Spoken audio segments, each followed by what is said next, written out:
ಆಸ್ತಿ ಆಸೆಗೂ ಏನೂ ಗೊತ್ತಿಲ್ಲ. ನನ್ನ ತಂದೆ ತಾಯಿನ ಕೊಂದು ಹಾಕ್ಬಿಟ್ರು. ಕೊಂದು ಹಾಕಿರೋ ದಿನ ಈ ಊರಿನ ಜನ ಬೇರೆ ನೋಡ್ಬಿಟ್ರು.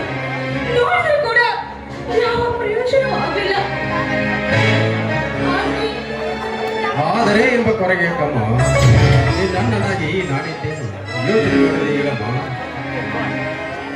ಅಣ್ಣ, ಇಷ್ಟೆಲ್ಲ ಆದ್ರೂ ಕೂಡ ಆಸ್ತಿ ಆಸೆಗೋಸ್ಕರ ನನ್ನ ಅಪ್ಪ ಅಮ್ಮನ ಕೊಂದು ಹಾಕಿದ್ರಲ್ಲ, ಆ ಪಾಪಿಗಳಿಗೆ ಶಿಕ್ಷಣ ಕೊಡದಂತಾಗ್ಬಿಟ್ಟು ಹೇಗಾದ್ರೂ ಮಾಡಿ ಅವರ ಹೆಣ ಮುರಿಗೆ ಕಟ್ಟಿ ಅವರ ಮಾತುಗಳಿಗೆ ತಕ್ಕ ಶಿಕ್ಷೆ ಕೊಡಿಸ್ಬೇಕು. ದಯವಿಟ್ಟು ನನ್ನ ಸಹಾಯ ಮಾಡ್ತೀರಾ? ಕೊರಗೆ ಕಮ್ಮ ಕಾವೇರಿ, ಏನಂತ ಹೇಳು ಕಾವೇರಿ. ನೀನೊಂದು ಮಾತನ್ನ ಕೇಳ್ಬಿಟ್ರೆ ನಮ್ಮ ಯಜಮಾನ್ರು ಅದನ್ನ ನಡೆಸ್ಕೊಡೋದಕ್ಕೆ ಅವರೇನು ನಿನ್ನ ಪಾಲಿಗೆ ದೇವ್ರ, ನೀನೇನು ಅವರ ಪಾಲಿಗೆ ನಾದನಿಲ್ಲ.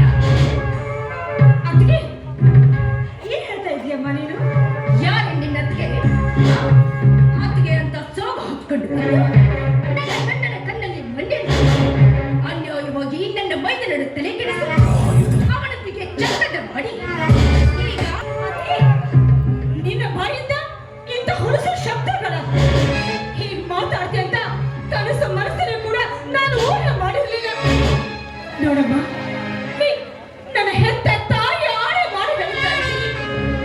ವೀರ ಏನಿದ್ರು ನನ್ನ ಹೊರ ಹುಟ್ಟಿದ ಸಹೋದರನ ಹೊರತು ಆಮೇಲೆ ಯಾವ ಮೋಹವೂ ಇಲ್ಲ. ಈ ಮಾತು ಸತ್ಯ ಸತ್ಯ ಸತ್ಯ. ಮಾಡೋದೆಲ್ಲ ಹೊಲಸು ಕೆಲಸನ ಮಾಡಿ ಈಗ ಸುಳ್ಳು ಮಗಳ್ತೇನೆ. ಏದು ನಿನ್ನ ಹುಚ್ಚು ವರ್ತನೆ. ನೀವು ಬಾಳ್ ಮುಚ್ಕೊಂಡು ಸುಮ್ಮನೆ ನಿಂತಿರ್ತೀರೋ ಅಥವಾ ಹೋಗ್ತಿರೋ ಏನೇ ಕೈಯಾಡಿ ಮಾಡೋದೆಲ್ಲ ಮಾಡ್ಬಿಟ್ಟು ಈಗ ಅವನು ನನ್ನ ಅಣ್ಣನ ಹಾಗೆ ಅಂತ ನಿನ್ನ ಅಪ್ಪ ಅಮ್ಮನ ಮೇಲೆ ಆಣೆ ಬೇರೆ ಮಾಡ್ತಾ ಇದ್ದೀಯ. ಅದಕ್ಕೆ ನೀನು ಈ ರೀತಿ ಹೊರಸು ಕೆಲಸ ಮಾಡೋದು ನೋಡಿ ತಡೆಯೋದಕ್ಕಾದ್ರೆ ಪಾಪ ಅವರು ಆತ್ಮಹತ್ಯೆ ಮಾಡ್ಕೊಂಡು ಸತ್ತು ಹೋದ್ರು. ಅತ್ತಿಗೆ, ನನ್ನ ಕೆನ್ನೆಗೆ ಹೊಟ್ಟಿಗೆ ಕೈ ಎತ್ತಿದ್ರಲ್ಲ, ಅದೇ ಕೈ ಎತ್ತಿದ್ದೆ ಅಂದ್ರೆ ನಿನ್ನ ಮರ್ಯಾದೆ ಏನಾಗ್ತಿತ್ತು ಅಂತ ನೋಡ್ಕೊ.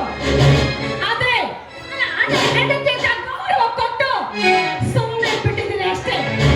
ಹೌದು, ಏನಂತ ನೀನು ನನ್ನ ತಂದೆ ತಾಯಿನ ನನ್ನ ಆಟ ನೋಡಿ ಸತ್ತು ಹೋದ್ರು ಅಂತ ನನ್ನ ಕೀಳು ಮಟ್ಟಕ್ಕೆ ಮಾತಾಡ್ತೀಯಲ್ಲ, ಅಂತ ಕೀಳು ಮಟ್ಟ ಹೆಣ್ಣು ನನಗಳಿಗೆ ಸಾಧ್ಯನೇ ಇಲ್ಲ. ಅಂದ್ರೆ ಯಾರು ಆಗ್ತಾರ ಪಾಪಿಗಳು ನಮ್ಮ ಅಪ್ಪ ಅಮ್ಮನ ಕೊಂದ್ರೆ ವಿನಃ ನಾನು ಮಾತ್ರ ಅಂತ ಹೇಗೆ ಕೈ ಹಾಕಿಲ್ಲ, ಹಾಕೋದು ಇಲ್ಲ. ನಿಮ್ಮಿಬ್ಬರ ಕಾಮದಾಟಕ್ಕೆ ಅವರಿಬ್ಬರು ಅಡ್ಡಿ ಹೋಗ್ತಾರೆ ಅಂತ ತಿಳಿದು ನೀನೇ ಊಟದಲ್ಲಿ ವಿಷಾಣ ಯಾಕೆ ಹಾಕಿರಬಾರದು? ಆಹಾ, ಅಂತ ಕೀಳು ಮಟ್ಟ ಕಲಿಯುವಂತ ಹೆಣ್ಣು ನಾನಂತ ಅಂದ್ಕೊಂಡ್ರೆ ನಿನ್ನ ತಪ್ಪೆ ಹೊರತು ನನ್ನ ತಪ್ಪೇನಲ್ಲ. ಏನಣ್ಣ, ನಿನ್ನ ಜಗತ್ ವೀರ ಈ ಊರಿನ ದೊರೆ ಅಂತ ಅನ್ಕೊಂಡಿದ್ದೆ. ಅಬ್ಬಬ್ಬಬ್ಬಬ್ಬಬ್ಬಬ್ಬಬ್ಬ. ಈಗ ಅರ್ಥ ಆಗ್ತಿದೆ ನೀನು ದೊರೆಯನ್ನ ಅಮ್ಮನ ಕಂಡ ಅಂತ. ಇನ್ನು ಮುಂದೆ ಶುರುವಾಗಲಿ ಶಾಂತಿ ಅಲ್ಲ, ನಾಟಕದ ಕ್ರಾಂತಿ.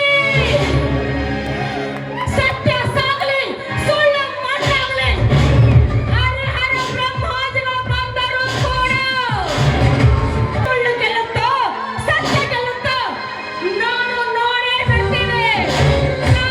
ಅವಳಿಗೆ ಚುಚ್ಚಿ ಚುಚ್ಚಿ ಮಾತನಾಡಿದೆ. ಸಾಕು ಸುಮ್ಮನೆ ಇರಿ. ನಿಮಗೆ ಏನು ಗೊತ್ತಿಲ್ಲ.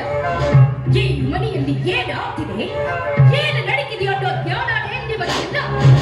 ಅಲ್ಲರಿ, ನಾನು ಯಾಕೆ ಅವಳಿಗೆ ಆ ರೀತಿ ಮಾತಾಡ್ದೆ ಅಂತ ನಿಮಗೇನಾದ್ರೂ ಗೊತ್ತಿದೆಯಾ? ಆ ನಿಮ್ಮ ತಮ್ಮ ಒಬ್ಬ ಬ್ರಹ್ಮಚಾರಿ ಅಂತ ನೀವು ತಿಳಿದುಕೊಂಡಿದ್ದೀರಾ. ಆದ್ರೆ ಆ ಕಾವ್ಯಕ್ಕೂ ನಿಮ್ಮ ತಮ್ಮನಿಗೂ ಅನೈತಿಕ ಸಂಬಂಧ ಇರೋದನ್ನ ನಾನಿದನ್ನ ಕಣ್ಣಾರ ನೋಡ್ತೀನಿ. ಅದಕ್ಕೆ ರಾಮ ಲಕ್ಷ್ಮಣರ ಹಾಗೆ ಮನೆ ವಾಲಿ ಸುಗ್ರೀವರ ಹಾಗಾಗಬಾರದು. ಈ ಮಳೆಯಲ್ಲಿ ಏನ್ ನಡೀತಾ ಇದೆಯೋ, ನನ್ನ ತಮ್ಮನ ವಿಷಯದಲ್ಲಿ ಏನಿದೆಯೋ ಆ ದೇವರಿಗೆ ಗೊತ್ತು. ನಾನು ಸ್ವಲ್ಪ ತೋಟದ ಕಡೆಗೆ ಹೋಗಿ ಬರ್ತೀನಿ.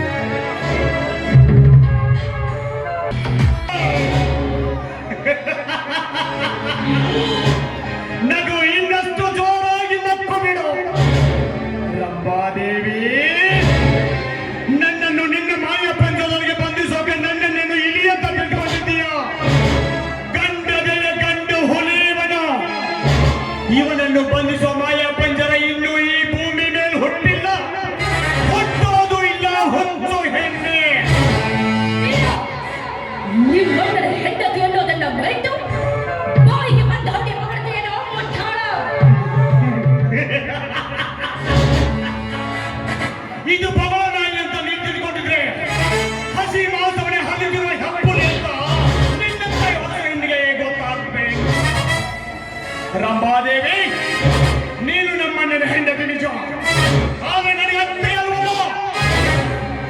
ವೀರ, ಅತ್ತಿಗೆ ಅನ್ನೋ ಸ್ಥಾನವನ್ನ ತಿಳಿದು ನಿಲ್ಲು. ನಿನ್ನಣ್ಣನ ಹೆಂಡತಿ ನಿನಗೆ ತಾಯಿ ಸಮಾನ ಇದ್ದ ಹಾಗೆ.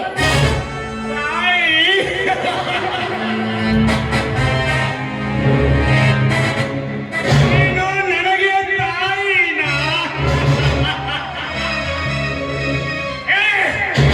ತಾಯಿಯಾದವಳೆಂದಾದ್ರೂ ಮಗಳನ್ನು ನಾಕ ಕಳಿಸ್ತಾಳೆ. ಕೊನೆಗೆ ತಾಯಿಯ ಸ್ಥಾನವಾದ್ರೂ ಗೊತ್ತಾ ನಿನಗೆ? ಹೆಣ್ಣಿಗಿರುವ 4 ತತ್ವಗಳಾದರೂ ಗೊತ್ತಾ ರಂಭಾದೇವಿ? ಹೆಣ್ಣಿಗಿರುವ ಮೊದಲನೆಯ ತತ್ವನ ಹೇಳ್ತೀನಿ, ಸರಿಯಾಗಿ ಕೇಳಿ.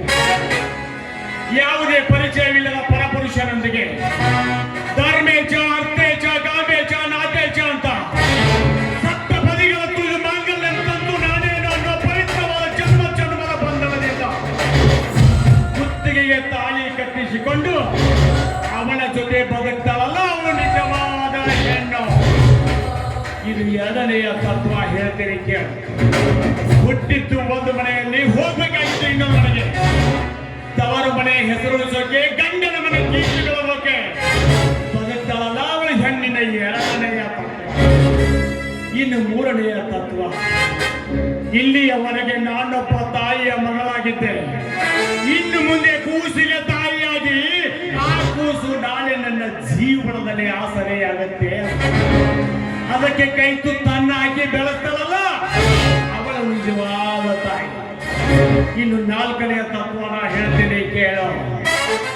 ಇಲ್ಲಿವರೆಗೆ ತಾನು ಹುಟ್ಟಿಸಿದ ಮಗುವನ್ನ ಬೆಳೆಸಿ, ಶಾಲೆಗೆ ಕಳಿಸಿ, ಜೋಪಾನ ಮಾಡಿ, ದೊಡ್ಡವರಾಗಿ ಮಾಡಿ ಅವರೆಲ್ಲ ಹೊರಗೆ ಹೋದ ಮೇಲೆ ಮನೆಯಲ್ಲಿರುವ ಅತ್ತೆ ಮಾವಂದಿರು ತನ್ನ ಹೆತ್ತ ತಂದೆ ತಾಯಿಗಳಂತ ತಿಳಿದು, ಇಲ್ಲ ತನ್ನ ಹೊಟ್ಟೆಯಲ್ಲಿ ಹುಟ್ಟಿದ ಮಕ್ಕಳು ಅಂತ ತಿಳಿದು ಅವರನ್ನ ಜೋಪಾನ ಮಾಡ್ತಾಳಲ್ಲ, ಅವಳು ನಿಜವಾದ ಹೆಣ್ಣು. ರಂಭಾದೇವಿ, ಇಷ್ಟೆಲ್ಲ ತಿಳಿಸಿ ಹೇಳಿದ್ದೀನಿ. ತಿಳಿದುಕೊಂಡು ನಮ್ಮ ಮನೆಯ ಉದ್ಧಾರಕ್ಕಾಗಿ ನೀನು ಬದುಕಿದರೆ ನಮ್ಮ ಮನೆಯಲ್ಲಿ ಹೆಣ್ಣಾಗ್ತೀಯ, ಇಲ್ಲ ನಮ್ಮ ಮನೆಗೆ ಹುಣ್ಣಾಗ್ತೀಯ ನೀನು? ಬರೀ ಹುಣ್ಣಲ್ವೋ ಗುಂಡಿ? ಈ ಹೆಣ್ಣು ಒಲಿದ್ರೆ ಹೆಣ್ಣು, ಮುಡಿದ್ರೆ ನಿನ್ನಂತ ಕಣ್ಣಿನ ಪಾಲಿಗೆ ಹುಣ್ಣು. ಪವಿತ್ರವಾದ ಒಡ ಹುಟ್ಟಿದ ಅಣ್ಣ ತಂಗಿಗಿಂತಲೂ ಹೆಚ್ಚಾಗಿರುವ ಕಾವೇರಿ ನನಗೂ ಅನೈತಿಕ ಸಂಬಂಧದ ಹೊರಪಡಿಸಿ ಅವರನ್ನ ಮನೆ ಬಿಟ್ಟು ಹೊರ ಹಾಕಿದೆಯಲ್ಲ. ನೀನು ಒಂದು ಹೆಣ್ಣಾಗಿ ಇನ್ನೊಂದು ಹೆಣ್ಣನ್ನು ಅಷ್ಟು ಕೀಳಾಗಿ ಕತ್ತರಿಸೆಯಲ್ಲ. ನಾಚಿಕೆ ಆಗ್ಬೇಕು ನಿನ್ ಜನ್ಮಕ್ಕೆ. ನೀನು ಹೆಣ್ಣಲ್ಲ ಕಣೆ, ಹೆಮ್ಮಾರಿ. ನಾನು ಹೆಮ್ಮಾರಿನ?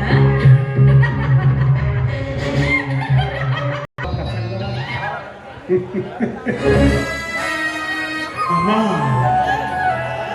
ಚಿಕ್ಕವನಿರುವಾಗಲೇ ತಂದೆ ತಾಯಿಗಳನ್ನ ಕಳ್ಕೊಂಡೆ.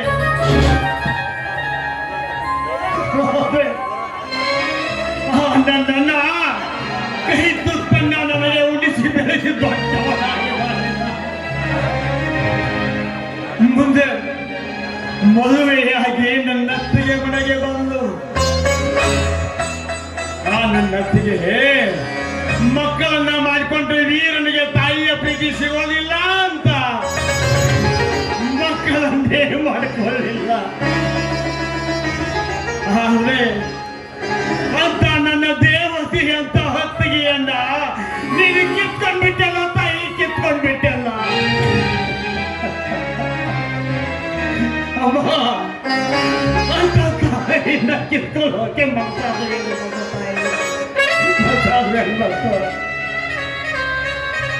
ಅದೇ ಜಾಗನ ತುಂಬಲು ಬಂದಿರುವ ಈ ದೇವತೆ ದೈತ್ಯ ದೇವತೆಯಾಗಿ ನಿಂತ್ಬಿಟ್ಟಲ್ಲ, ಮಹಾದರಿದ್ರ ದೇವತೆಯಾಗಿ.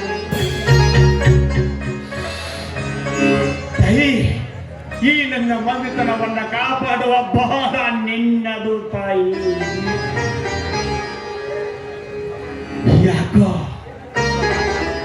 ಯಾಕೋ ಇನ್ನು ನನ್ನ ಚಿನ್ನು ಬಹಳ ನೆನಪಾಗ್ತಾ ಇದ್ದಾರೆ. ಚಿನ್ನು, ಮದುವೆಯಾಗೋಣ ಅಂತ ಹೇಳಿದ್ರೆ ಇಲ್ಲ ರೀ, ನನಗೆ ಡಿಗ್ರಿ ಮುಗಿಸ್ಕೊಂಡು ಬರ್ತೀನಿ, ನೀವಾದ್ರೂ ಮುಂದೆ ಸಾರಿ ಕಲ್ತಿಲ್ಲ, ನಾನಾದ್ರೂ ಕಲಿತೀನಿ, ನಿಮ್ಮನ್ನ ಚೆನ್ನಾಗಿಡ್ತೀನಿ ಅಂತ ಹೇಳಿ ಬೆಂಗಳೂರಿಗೆ ಹೋಗಿ ಡಿಗ್ರಿ ಕಲಿತಾ ಇದ್ದಾರೆ. ಯಾಕೋ ಇವತ್ತು ಬಹಳ ನೆನಪಾಗ್ತಾ ಇದೆ. ನನ್ನ ಕಣ್ಣು ಮುಚ್ಚಿ ಅವಳ ಧ್ಯಾನ ಮಾಡುವಷ್ಟು ನನ್ನ